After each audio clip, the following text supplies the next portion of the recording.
Things are boiling nicely. Today, allow me to start asking you a question before I continue. In your opinion, who do you think is leaking government secrets or other information to Rigathi Gachagua between Denis Itumbi and Kimani Ichung'wah? In your opinion, who do you think between Denis Itumbi and Kimani Ichung'wah is leaking government secrets to Rigathi Gachagua? Write your answer in the comment section below and share your views on this political controversy. Ladies and gentlemen, this is so sad.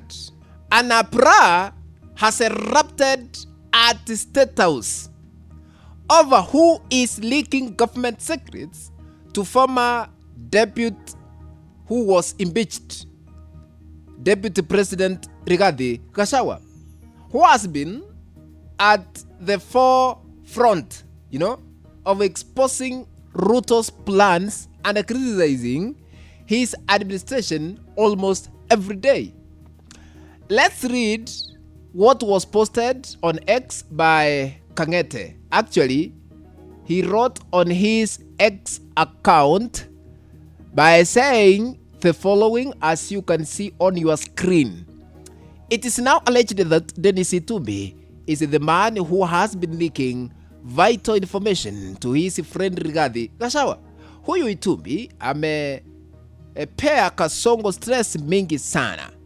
Mumeona juzi pale Ole Kalau alicongratulate DCP party candidate hata kabla kura zianze kuhesabiwa. Jameni, shida Kasongo hayuko sure ni yeye ama ni Kimani Ichung'wah.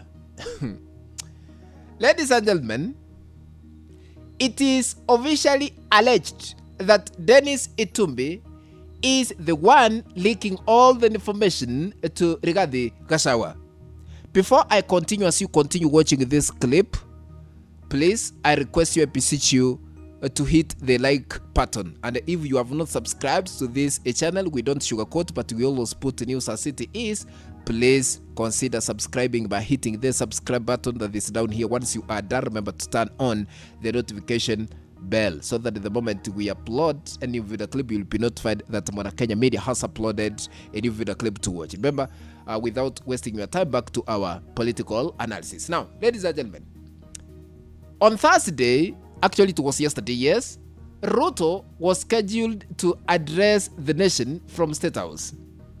Before the president's speech, former impeached Deputy President Rigathi Gachagua revealed, actually before 7 in the evening, what he claimed Ruto was planning to tell Kenyans before 7 p.m. Listen to Gachagua's remarks here before 7 p.m. on that Thursday.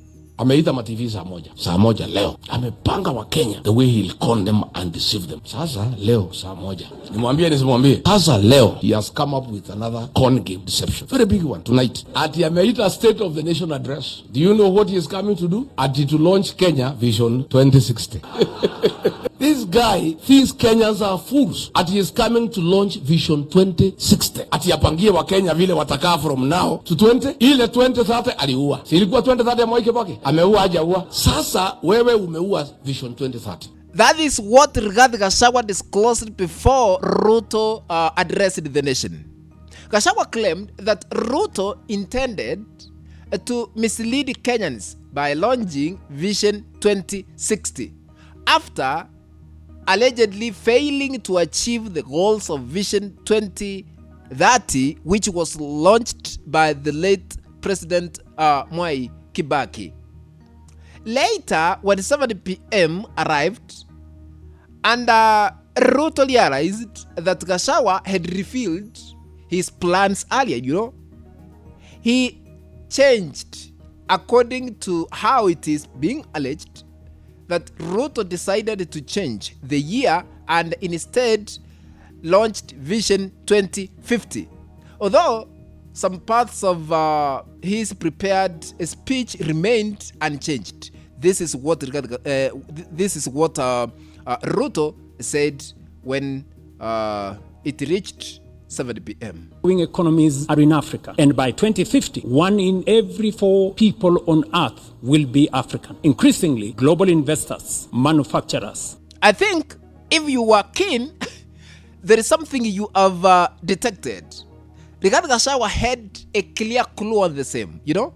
It is now being alleged that Denis Itumbi, a close ally of the current sitting president, Ruto, is the one leaking these state house secrets to Rigathi Gachagua. Na unajua, Waswahili walisema ya kwamba lisemwalo lipo kama halipo laja li njiani. You know, where there is smoke, there is fire.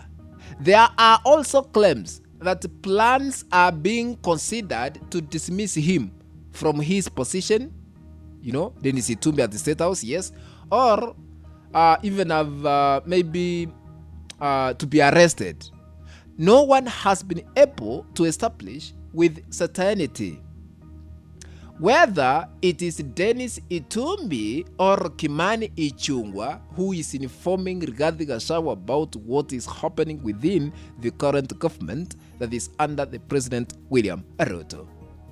Ladies and gentlemen, before I conclude, since the conclusion of the Ole Kalau parliamentary by-election, in which UDA was defeated by DCP, Kimani Ichung'wah has largely remained out of the public eye, silent, is nowhere to be seen. So, you know, because of the embarrassment, you know, in Ole Kalau, rather of the loss, despite the government allegedly spending millions of shillings in Ole Kalau, you know, and despite efforts by or rather made by Ichung'wah and his allies during the campaign, he has also been accused by some of Kenyans, or rather leaders, that is one of the State House malls who leaks government secrets to Rigathi Gachagua. You know, the government spent a lot of millions.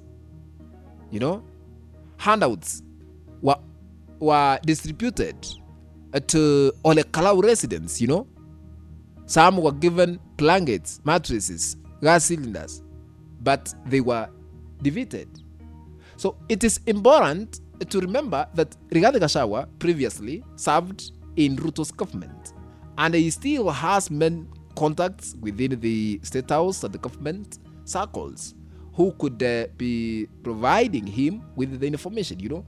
The real question of who is leaking the information remains a mystery, you know. So that is why Ruto is in a quagmire situation. He cannot detect 100%. Actually, he is not sure of who is exactly disclosing government information to Rigathi Gachagua. Ladies and gentlemen, in your opinion, who do you think is leaking government secrets to Rigathi Gachagua, Denis Itumbi or Kimani Ichung'wah? Write your answer in the comment section below and share your views on this political analysis. Let's meet in the next video. But if you have not subscribed to this YouTube channel, please I request you to consider subscribing by smashing the subscribe this down here. Once you are done, remember to turn on the notification bell so that at the moment we upload any new video clip, you'll be notified that we have uploaded a new video clip to watch. Remember to share our content also at our WhatsApp groups and even on Facebook. That is the only way we can continue building this channel of ours, Mwana Kenya Media. Thank you very much, ladies and gentlemen. Be blessed.